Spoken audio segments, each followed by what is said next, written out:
It was a lovely summer evening, and in Crosspatch Cottage, Mr. Grumpy was at home.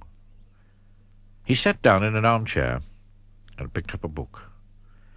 And then, do you know what he did?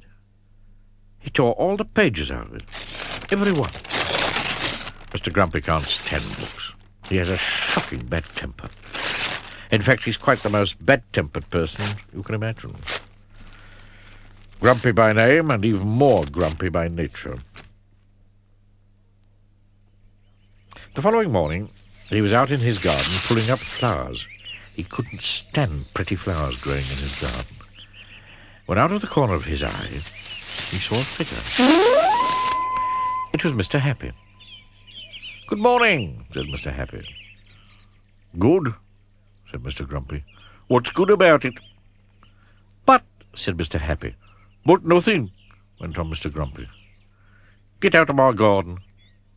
"I beg your pardon," said Mr. Happy. "You heard me," snapped Mr. Grumpy. "Go away."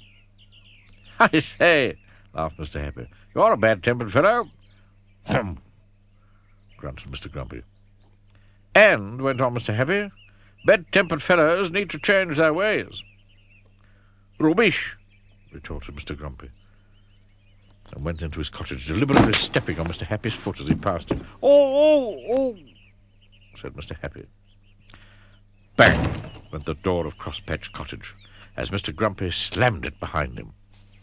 Mr. Happy stood there, looking not quite so happy as he normally does. His foot hurt. He thought, and thought, and thought some more. Then he had an idea. He smiled and went to see Mr. Tickle.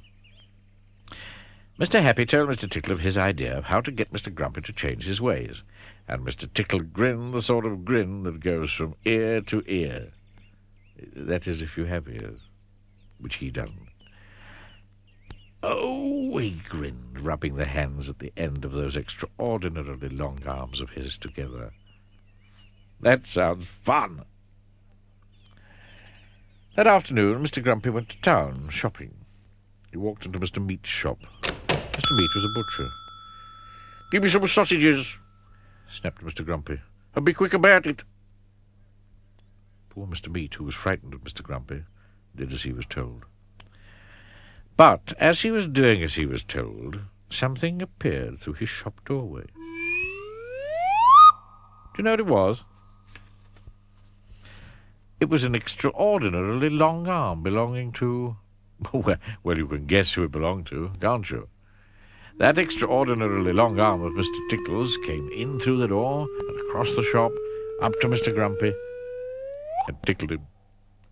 "Oh!" squeaked Mr. Grumpy in alarm, dropping his sausages and looking round to see what had happened. But could he see anything? He could not. Grunted Mr. Grumpy, and picked up his sausages and went next door, to the cake shop. Crash went the door of the shop. "Give me a cake," snapped Mr. Grumpy, "and hurry up." Poor Mrs. Fairy, who sold cakes, was frightened of Mr. Grumpy, so she did as she was told.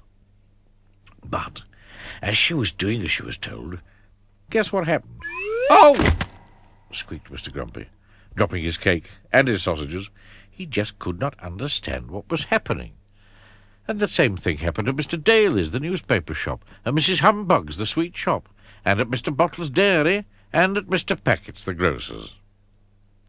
It went on all afternoon. And all afternoon Mr. Grumpy kept being tickled, and dropping his shopping, picking it up and being tickled, and dropping his shopping and picking it up and being tickled, and dropping his shopping, and...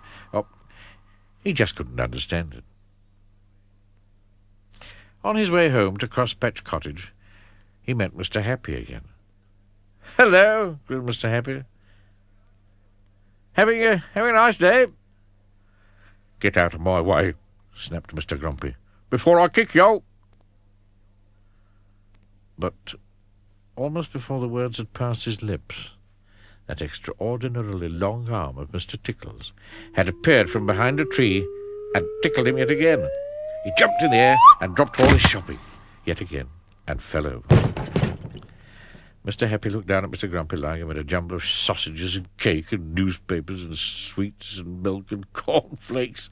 I think, he laughed, that if you were to change your ways and not be quite so bad-tempered, quite so often, this sort of thing might not happen to you quite so often.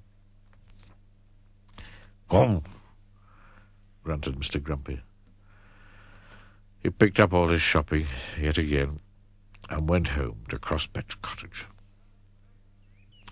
But on his way he did think about what Mr. Happy had said, because he very definitely did not like what had happened to him that afternoon.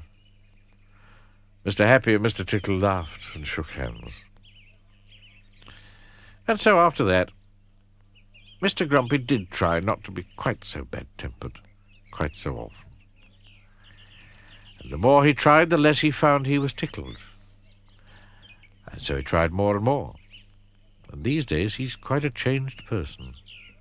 Why, only the other evening he picked up a book, and you know what?